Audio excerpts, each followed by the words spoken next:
A, we invaded Iraq illegally. There is no legitimacy to our presence in Iraq today. That underscores every discussion about Iraq. We violated international law.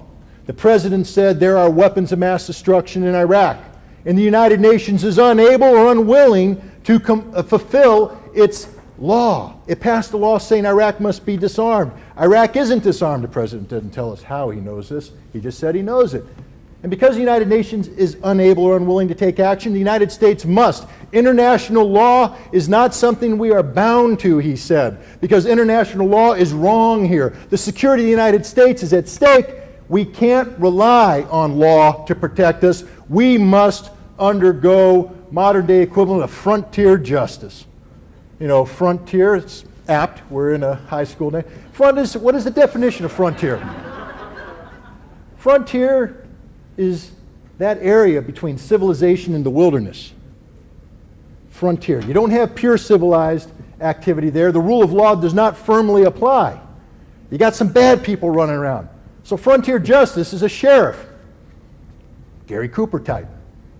Tall, good looking, straps on the guns, walks down the city street, takes on the bad guys. Boom, boom, boom, boom. Was that the rule of law? Nope. It was frontier justice. Gary Cooper was the good guy. He had to deal harshly with the bad guys. But that's not what the president gave us. He didn't have the courage to strap on the 6 guns and walk down the street and shoot the bad guys down. He bushwhacked us. See, bushwhacking is another term that we have to talk about when we bring in the Western analogy, because it's the most cowardly form of combat that took place in the West. Far from the Gary Cooper staring down the guys in the street, bushwhacking is a coward hiding behind a bush shooting somebody in the back. And that's what the president did to the American people. He shot us in the back.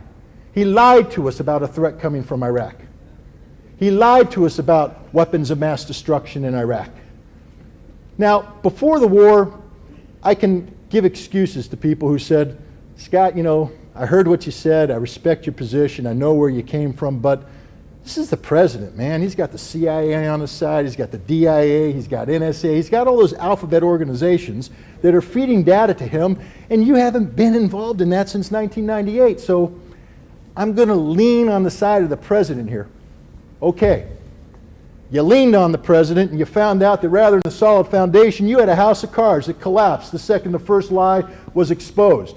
Now what are you going to do? Now what are you going to do? Weapons of mass destruction in Iraq? There aren't any. How do we know?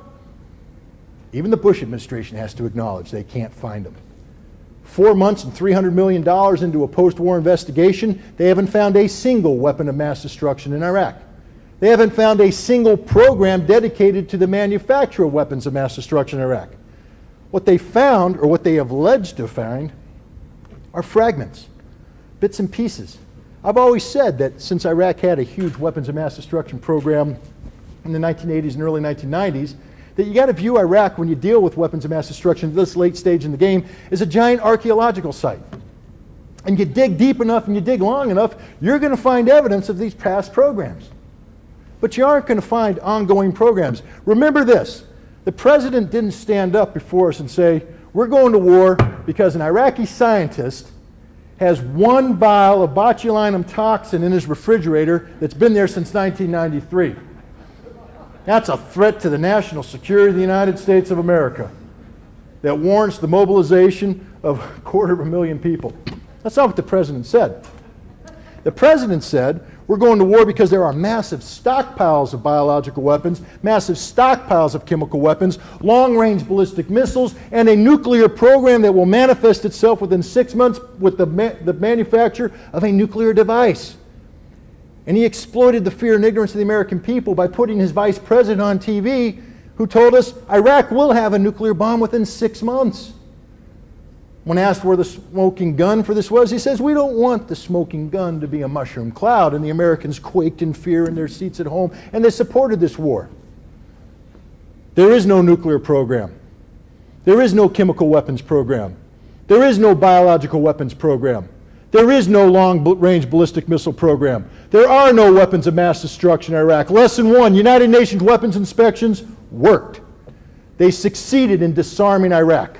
One of the lies the president said is we have to rush to war now because we can't trust the United Nations to do this very difficult job of disarming Iraq.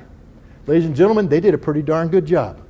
And I tell you what, I will trust the return of UN weapons inspectors back in Iraq more than I will trust David Kaye wasting $600 million more of our taxpayers' fund to continue this politically motivated witch hunt.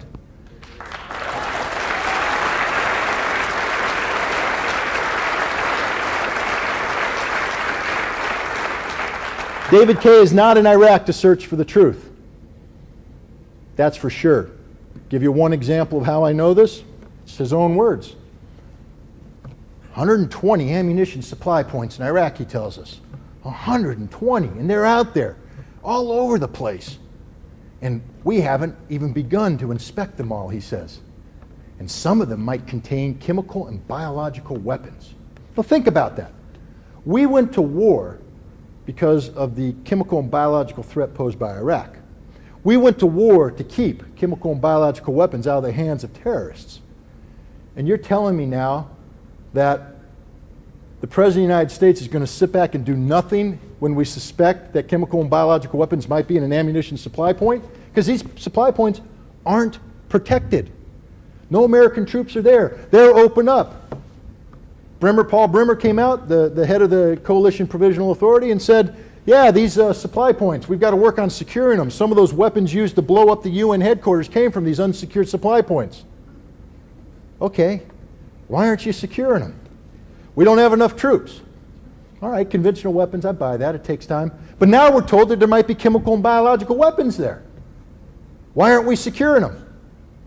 Because there are no chemical and biological weapons there. If you think for one moment the United States military would stand by and allow ammunition supply points that potentially carried chemical and biological weapons to remain unsecured in a nation like Iraq, which today has become a magnet for international terror? No. David Kaye's lying to us. He's lying to us. He's in there for political purposes only. He's in there to buy the president time politically, to spin the data in a way which continues to confuse the American people about the truth that is Iraq. We've been lied to, we've been misled, we've been deceived, and now we're stuck in Iraq. And there's not going to be any elegant solution in getting us unstuck. There's not going to be peace with honor on this one, guys. It's ugly. The only way we're going to get out of Iraq, and I'll give you an analogy so you can think about it. Iraq is a giant fire. It's burning right now. The fuel that feeds that fire is the presence of American troops. Plain and simple. You want to put out the fire? Remove the fuel. Get the American troops out of Iraq.